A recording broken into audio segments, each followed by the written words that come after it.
No, but did you leave the camera on? Yeah. I'm warming it up for our segment. It's recording right now. Really? Really, really. Oh, son of a... Smooth move. Shut up. Did I miss anything? Nah, just started. Alright, cool. Hey everyone, and welcome to the latest episode of Car Sharks. I'm Golden Nova. And I'm Maddie Blacktail.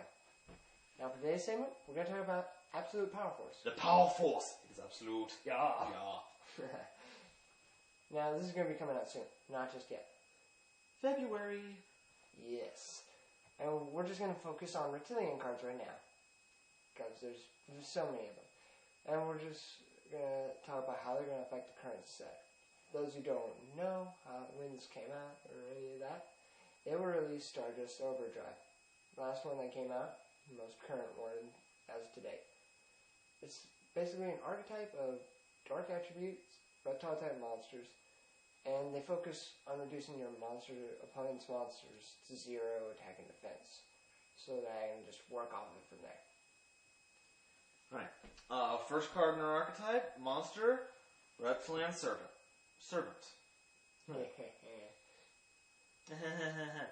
Innuendos. Huh. Anyway, as long as it's on the field, neither player can normal summon. The bad news is that if there's another monster on the field, it dies. Gets targeted by anything, it dies. The only real thing I can see it working with is stopping monarch oppression decks. But against more special summon-oriented decks, not really going to help since it doesn't block special summoning. Next up, we got Reptilianne Guardna. This card's pretty cool, actually. Nice low-level searcher right there. And it's just like saying, just destroyed by any effect. You get to search for Reptilliannes. This is great. It allows you to pull whatever Reptillianne you need right then. Just boom, boom, boom, combo off of that. Just really good playability. I think it's also worthy to note that Reptilianne Guardna's defense is 2,000, meaning that early in the game, the only thing that can run over it is a Cyber Dragon. Exactly. So you got a nice little wall for a little bit. Next on our list is Reptilianne Naja. Now talk about pushing an archetype to the envelope. Can't be destroyed by battle.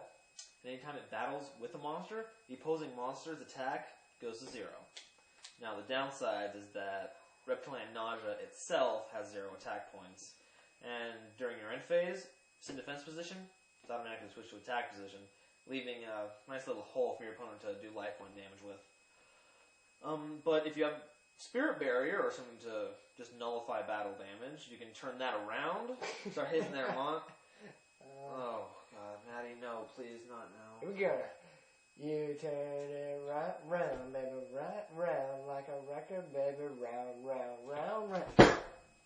Oh. Bad Maddie. Bad Maddie. We talked about this. We talked about the video references. Okay. Okay, do your segment. Okay, last but not least, we've got Reptilianne Vasuki. I think this card right here has the edge just to turn this whole thing meta. It's really good. You just need 2/0/0 monsters on either side of the field. Tribute summon for it. Not even tribute, special summon. Exactly. And that means you can use your opponents instead of yours. And with more of your Reptiliannes causing your opponent to have 0 attack, not really situational. Yeah, it's going to be easy to do. If you need more field advantage and you're in a pinch, you can destroy one monster once every turn. That's 3 for there. And it doesn't give up its attack when it does that. And with a nice 26 to boot, you're pretty much mowing over their field at that point. Put a little backdoor protection, anti-destruction stuff, you're going to rip their field into pieces. It's pretty sweet and tasty, isn't it? Mm-hmm. Sweet and tasty. Like sticky buns. Maybe they can get. Anyway. No homo? No. Okay. Anyway, now moving on to the trap support. We have a continuous trap called Snake Choke. Pretty much what it does is, if your Reptilianne monsters attack an opponent's 0 attack monster, it isn't destroyed by battle. Now you're probably asking, since most of our Reptiliannes are making them have 0 attack, why are we using this card? They're keeping their monsters, aren't they? Well, that's mostly the point. Cards like Vasuki really rely on your opponent actually having the 0 attack monsters to take advantage of. Now, the downside is that if you activate Snake Choke too early, they're going to have monsters to synchro with, and tribute with, and activate effects with, and it really won't do much to help you, because they're still using effects to kill you. Nah, nah, nah, nah. Yeah, so only want to keep it up for a couple turns at most. Yes. Just be smart with it. What's up? It's cool.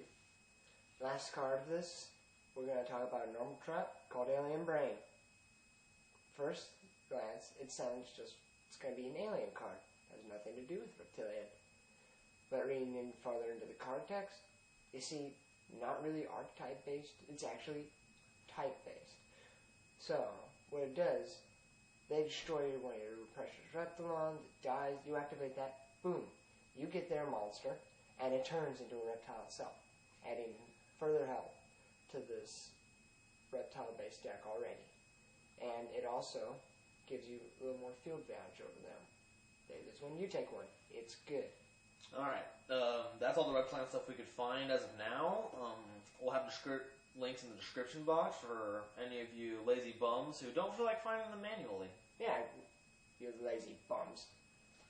Right, well, check back with us next Friday for our segment on X-Sabers and how Absolute Powerforce is going to help them out. X-Sabers, favorite archetype. Yeah, to get bored and tired with them.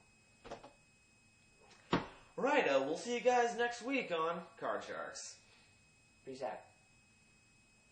Pick 2. Aha.